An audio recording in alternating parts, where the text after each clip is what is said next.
Hello everyone, welcome to our YouTube channel, and for today, I will be watering yung ating mga snake plants. So I usually have a schedule in watering yung ating mga snake plants, and I only water them pag talagang nakita ko na yung mga signs of dehydration. Like for example, ayan, medyo wrinkled na yung kanilang leaves or nag-start na bumaba yung kanilang leaves na ganyan. That's the only time I water them. Kasi we have to remember na yung ating mga snake plants are considered succulent plants. So, ibig sabihin, we should not be watering them as often as how we water yung ating mga ibang indoor plants. So, itong mga nandito, if you can still remember yung mga yung video natin before about propagating yung ating mga snake plants, ito na yung mga pinopagate natin. Ayan, and after ko silang pinopagate, hindi ko pa sila dinidiligan until now. So, kumbaga parang naghintay pa ako ng 3 weeks to almost a month before ko sila didiligan. Ayan. So, very dry na talaga sila, and it's really the perfect time for me to water them. So, yung pag-water sa kanila would also depend sa kanilang location, kung ano yung weather. So, summer ngayon, talagang mas mabilis mag-dry yung ating mga succulents. Ayan. So, I have here, isa ito sa mga pinakamatagal ko ng snake plant. Ayan, i-move natin siya dito. Ayan siya. So, malaki na siya. And talagang hinahayaan ko lang siya na lumaki. I have no plans of parang separating or dividing this snake plant. Ayan, hinihintay ko lang talaga siya na maging lush. Ang dami niyang new growth actually here. Ayan, may kita ninyo ito. New growth to a lighter yung kanyang color. And we also have here sa baba.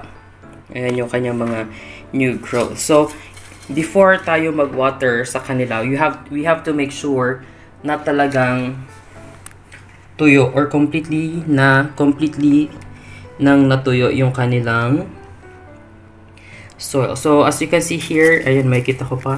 Very moist pa yung soil nito. Kaya I won't be watering it. As compared dito, makikita nyo naman, diba? Ayan, kung mapapasin nyo rin, medyo moist pa talaga yung top dressing na nilagay natin dito as compared dito. Dito talaga, hindi ko pa ito nadiligan, so dry na dry pa siya. Ayun o, as compared dito, very moist pa siya. So, dyan ko rin chine-check whether or not I will be watering yung ating mga snake plants. Ayun o, let's try to have a side-by-side comparison. Ito yung hindi pa nadiligan. Nakita niyo yung color, yung different color. Ayan, dapat ganito yung itsura niya pag dry na siya. And pag medyo moist pa yung ating soil, ganyan yung kanyang itsura. O, diba? So, kung dito sa labas, sa top dressing natin is medyo moist pa siyang ganyan, ibig sabihin, yung pinakaloob is basa pa talaga. Ayan. So, I won't be watering itong pinakamalaki nating snake plant, but I will be watering itong mga pinopagate na nating mga snake plants. So usually, I water them dito sa ating bathroom area kasi wala naman tayong garden na pwede silang pag-diligan. Ayan. So, this is how I water yung ating mga snake plants. Talagang I thoroughly soak them, but make sure na yung kanilang draining or potting soil is well draining para maiwasan natin na magkaroon ng root rot. Ayan. So, that's how I do it.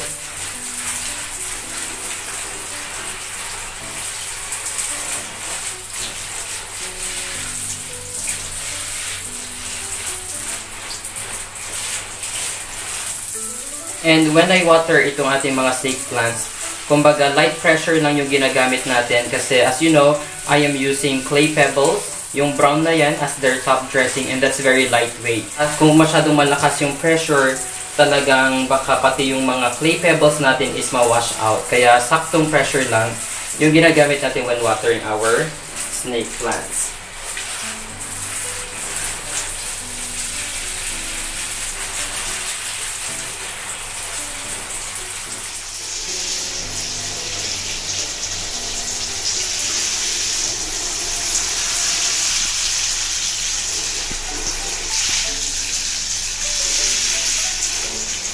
So, we are done watering yung ating mga snake plants, and siguro yung next watering natin would be after a month or the next 2 months kasi kumbaga drought tolerant naman itong ating mga snake plants, and we really don't need to water them as often as possible.